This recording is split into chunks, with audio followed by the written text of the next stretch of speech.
mots, nous dire également ce que vous ressentez en cette journée mémorable, votre 50e anniversaire, jumelé avec votre 27e anniversaire de mariage.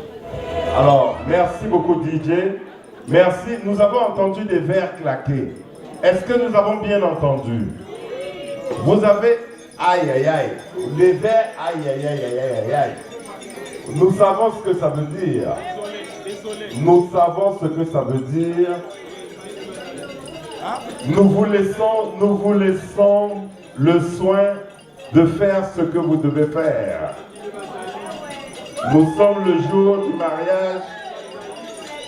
C'est à vous. C'est à vous d'embrasser votre charmante épouse.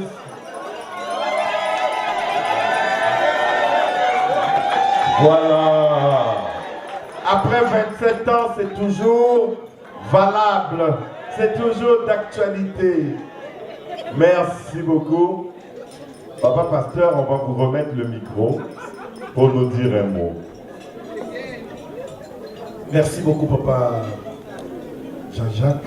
Bonsoir à tous. Mon épouse et moi, nous sommes vraiment dans la joie ce soir de partager avec vous cette soirée qui est vraiment très importante pour nous.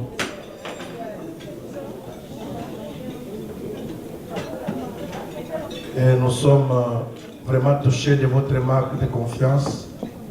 Surtout, malgré vos occupations, vos multiples occupations, vous avez pu répondre à notre invitation et nous vous en sommes très reconnaissants. Je disais que c'est une soirée très touchante pour moi par rapport aux événements que nous avons connus, mon épouse et moi. Comme vous l'avez entendu, j'ai fait mes 50 ans et ça fait 27 ans que nous sommes ensemble. Et dans ces 27 ans, il y a au moins 7 enfants seulement.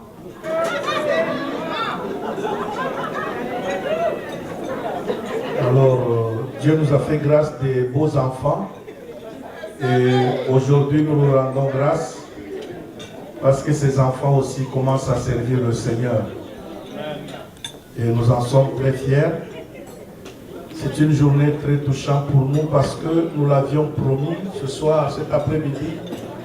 Pour ceux qui étaient à l'église ont essayé d'entendre un peu un bref témoignage que nous avons donné, surtout présentement moi, comment j'ai rencontré cette belle fleur qui est à ma bouche. J'ai jamais oublié cette soirée-là. C'était un mardi. Et il était 17h30, 18h comme ça. Quand on me l'a amené, il est vrai que je venais de traverser un moment d'aventure indescriptible. Et à cette époque-là, Christ venait de me repêcher aussi vite. Et quelques jours après, j'ai senti en moi une voix qui me dirait que pour que ma voie, la vie que je venais de choisir, de suivre Jésus, ma décision, cette décision de cette année-là soit certaine, il fallait que je sois responsable. Et pour me sentir responsable, il fallait que je me marie. Et toutes les autres aventures qu'on avait fait avant de connaître Christ, j'avais jamais promis quelque chose, j'étais sérieux avec moi-même. Je l'avais dit, je dirais je t'aime à celle que je veux épouser. Et c'est comme ça que Dieu nous a fait grâce. Le jour que je l'ai vue, on me l'a présenté par ma soeur aînée qui n'est plus. Il y a de cela 13 ans aussi, elle est décédée. Ma soeur aînée parlait avec elle, elle m'a dit non, j'ai une fille dans mon quartier, bon, comme tu veux te marier, je suis allé voir mon père, j'ai dit je vais me marier. Mon père m'a dit que non, attends, je vais te répondre. En attendant, je vais te répondre, elle est allé voir mon frère, moi je suis le troisième de la famille. Mon frère lui dira que si tu vas avoir des problèmes avec des gens, accepte que ce voyou se marie. C'est pour mon frère, j'étais un voyou. Et ce que je rends gloire au Seigneur, c'était pas une insulte pour moi, c'était un défi à relever. J'ai compris que non, il y a d'autres paroles, on te le dit, c'est pour t'encourager à marcher dans la bonne voie. Et ça m'a aidé. J'ai dit non, Seigneur Jésus, aide-moi à démontrer à mon frère que je ne suis pas quoi? Voyou, et que tu m'as déjà sauvé. Si j'étais voyou, c'était hier, mais là, tu m'as déjà quoi? Sauvé. Bref, bien-aimé, c'est comme ça que papa ne voulait pas me le répondre directement parce qu'il savait que moi et mon frère, on s'est bagarré depuis notre jeunesse jusqu'à l'âge... comprenez mon émotion. Bref, alors, papa est allé dire à notre sœur aînée qui est venue dire non, il y a ton jeune frère qui me dérange chaque jour, qui veut se marier. Qu'est-ce que tu dis? Je suis allé voir son frère, voilà ce que son frère a dit. Et la grande sœur dit non, laisse-moi parler avec lui. Et pendant que j'accompagnais la grande sœur, c'est comme ça que la grande sœur me raconta. Il y a papa qui me dit que voilà ce que tu dis. Je dis, suis sérieux. D'abord, regardez l'âge que j'ai. Je suis à mes 23 ans. Et il y a 2 ans que je viens de recevoir Christ comme Seigneur et Sauveur. Il y a 5 ans que je l'avais reçu, mais que j'étais reparti. Mais là, je viens de prendre une décision ferme dans ma vie. Et j'ai senti une résolution en moi que si je ne me marie pas, même ma vie chrétienne ne sera pas quoi, hein, stable. Alors, vous ne connaissez pas qu'est-ce qui m'a poussé à me convertir. Encouragez-moi. C'est comme ça que ma soeur me dira, moi je suis la première à t'encourager. Et pendant qu'on parlait, on s'est retrouvés, on est arrivé chez ma soeur.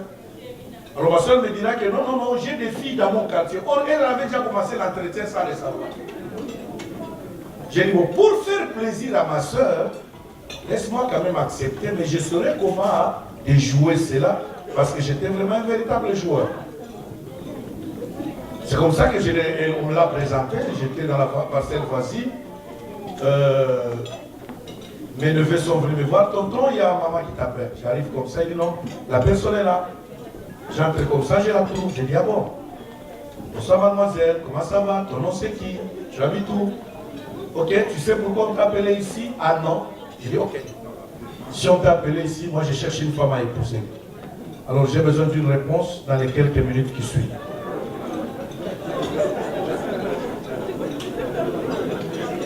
Donc, si vous comprenez déjà mon enfant, c'était que je voulais seulement faire plaisir à qui? À ma soeur, parce qu'elle me l'a présenté pour ne pas refuser. Au moins j'ai quelqu'un qui m'appuie. Alors laisse-moi aller tout droit pour la pousser aussi à quoi? À refuser. Oh. Dans les 5 minutes, j'attends la réponse.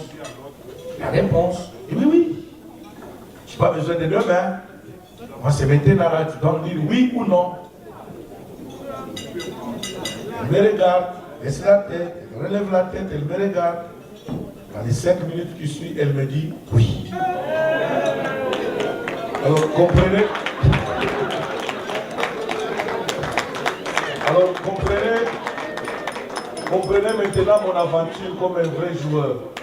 Alors là, je change de veste maintenant.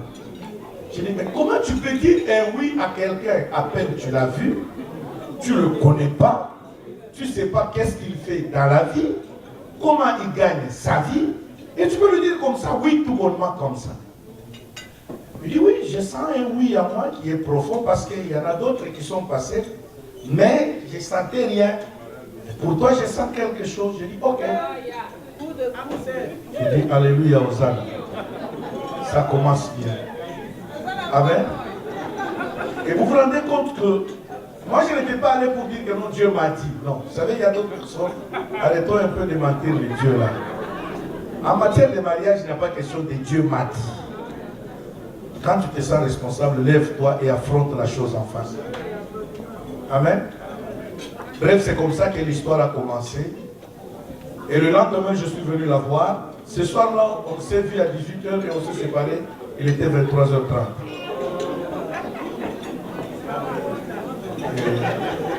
Le lendemain, mercredi, je suis venu la voir. Et dès que je l'ai vu, je lui ai dit, va dire à ton père que vendredi, j'ai besoin de le rencontrer. Nous sommes mercredi, mois de juin. Je l'ai vu mardi. Mercredi, je lui ai parlé. Jeudi, je suis venu la voir. Et le même mercredi, il est allé dire à son père que je vais rencontrer son père. Et son père il a dit, ok, amène le monsieur. Le vendredi, j'ai dit à ma grande soeur, on va se présenter. Et c'est comme ça que le vendredi, nous sommes allés nous présenter pour demander les fiançailles déjà directement. Moi, parce que je ne partais pas sur le dos de la prière, oh, tu vois ma soeur, prions d'abord. Non, non. Il n'y a pas de vision là-dedans. Il faut tout droit. Bref, nous avons vu le papa. Papa a dit non. Il m'a posé la question, quel est ton père? Je lui ai parlé de mon père. Il dit, paraît ton père prie avec mon frère. Ok? Est-ce que tu peux dire à ton père qu'on se rencontre entre avec adultes? Parce que pour les jeunes d'aujourd'hui, là, je n'ai pas confiance. Je dis pas de problème. Et le même soir, je suis allé, j'ai vu papa, comme j'habitais encore sur le toit paternel. J'ai dit à papa, je me suis présenté quelque part, j'ai déjà une femme. Et on t'attend dimanche. Va te présenter là-bas dimanche. Et papa est allé se présenter dimanche. Et la décision a été prise. Et c'est comme ça qu'en novembre, le 6 novembre 1986, que nous nous sommes mariés.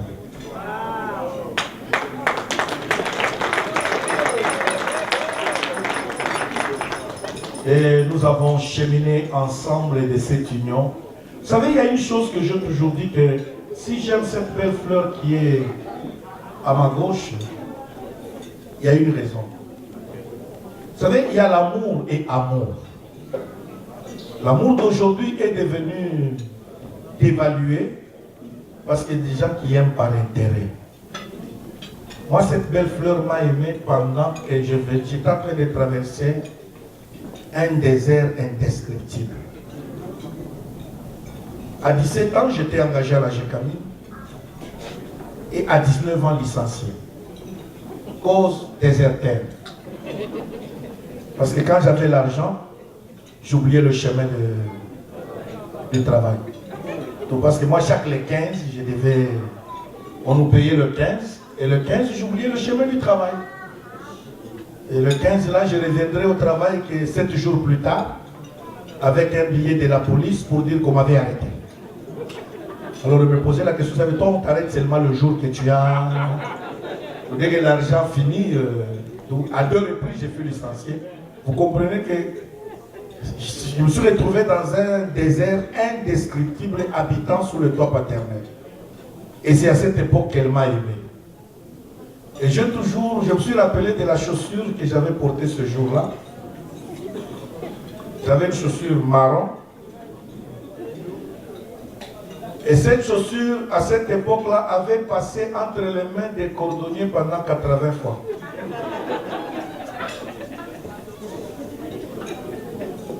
Donc vous comprenez un peu comment c'était la souffrance, quoi. Mais Dieu est fidèle. Et quand nous avons rencontré Christ, Christ a commencé à changer notre vie. Le jour le lendemain, Christ nous a réhabilités. Pas seulement nous avons travaillé encore, nous sommes repartis sur le banc de l'école. Et nous avons continué à travailler jusqu'à ce qu'il nous a appelé aussi à le servir à plein temps. Nous avons quitté le travail qu'on faisait. On est devenu à commencer à servir Christ à temps plein. Et nous avons quitté l'ICASI. L'ICASI, nous sommes venus à Kinshasa dans le cadre du Full Gospel. Full Gospel et la CIFLC, ainsi de suite, ainsi que le parcours est parti très longtemps avec le Seigneur. Et ça fait 27 ans aujourd'hui. Et de ces 27 ans, comme je vous disais, une autre histoire que je voulais vous raconter ce soir pour vous dire que c'était spécial. Quand nous sommes mariés, on a connu 2 ans de stérilité, mon épouse et moi. On n'a pas eu d'enfant. Et ma mère a commencé à menacer déjà le divorce parce que mon frère avait épousé sa femme. Ils ont fait 4 ans sans enfant. Et maman a dit, je ne veux pas continuer comme ça. Toi, je ne veux pas que tu arrives même aux 2 ans. Donc déjà, à 1 année, quand il a vu qu'il n'y avait pas de... Vous savez, comme toute juive qui se respecte de la RDC, quand elle fait épouser son fils, elle attend au bout de 3 mois que la belle-fille commence à cracher. S'il n'y a pas, si elle ne cherche pas des manga yangaïwana, avec des tondolo, des mabélés, cette femme-là mérite d'être dehors. Mais bref, Dieu est fidèle. Je me rappelle ce jour-là, maman est allée menacer ma belle-mère. Et ma belle-mère m'appela pour me proposer, soi-disant qu'elle connaît une amie à elle, ce n'est pas une féticheuse, qui pouvait nous donner les fétiches pour avoir des enfants. Et j'ai répondu à ma belle-mère, désolé maman, nous sommes en 87. Désolé maman, je suis un serviteur de Dieu. Je sers Dieu. Et d'ailleurs, c'est Dieu que je sers va guérir mon épouse. Et nous allons avoir des enfants. Bien aimé, c'était fort sur place. Dieu m'a poussé à gueuler sur ma femme. J'ai dit à ma femme, et à toi aussi, si jamais, nous sommes en 88 plutôt, si jamais elle t'ait donné des fétiches à mon insu et que tu attrapais la grossesse sur la table d'accouchement, tu vas mourir. Parce que je ne peux pas accepter, moi qui sers Dieu, qu'on ait des dieux à me donner des enfants. Et le même jour, je suis arrivé au bureau de mon pasteur, j'ai dit à mon pasteur, on préparait une croisade pour Coloésie, et j'étais sur la liste des partis à Coloésie. J'ai dit à mon pasteur, désolé pasteur, je ne pars pas. Il n'a pas voulu me poser la question pourquoi, parce que je me suis révélé devant Dieu, j'ai dit Seigneur, je ne peux pas accepter aller travailler sur ton champ, dans une croisade d'évangélisation, où on part témoigner que Jésus est puissant, Jésus guérit, Jésus sauve, pendant que moi dans ma maison, on n'a pas d'enfant, et on nous propose d'aller où? Chez les féticheurs. C'est comme si tu es impuissant. Là, désolé Dieu, je ne parle pas. Et dans cette rébellion, au 3e jour, le Seigneur s'est révélé à moi pour me dire, prends tes bagages et va à Coloésie. Et en allant à Coloésie, moi-même, je prendrai soin de toi. Amen. Nous sommes allés à Coloésie et à mon retour, Dieu nous a visités. Mettez-vous en tête, dans 8 ans, nous avons battu le record du monde entier. 6 enfants directement.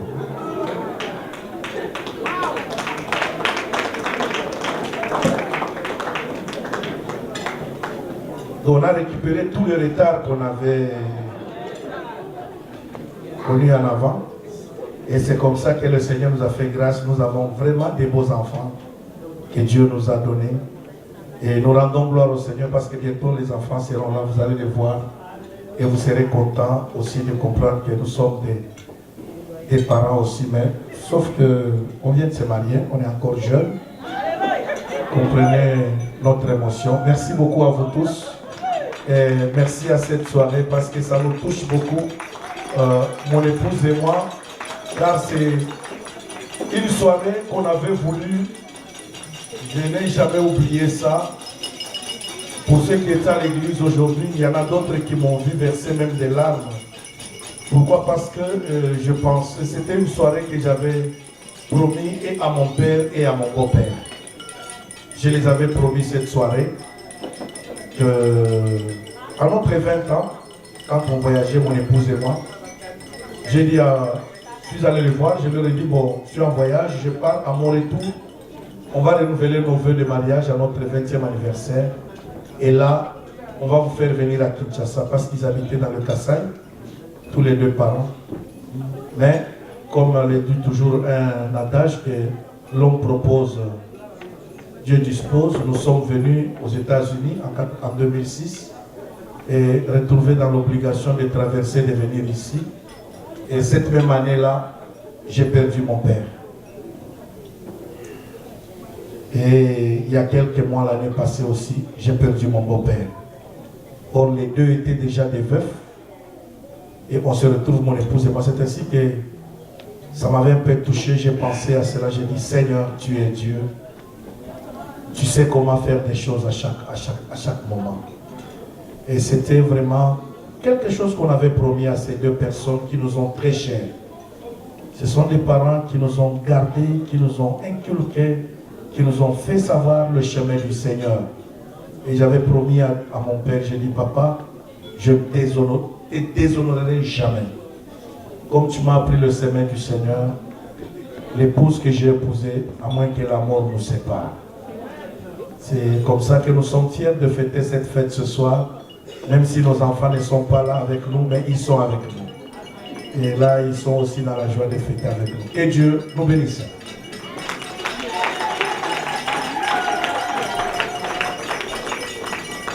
Merci beaucoup, merci.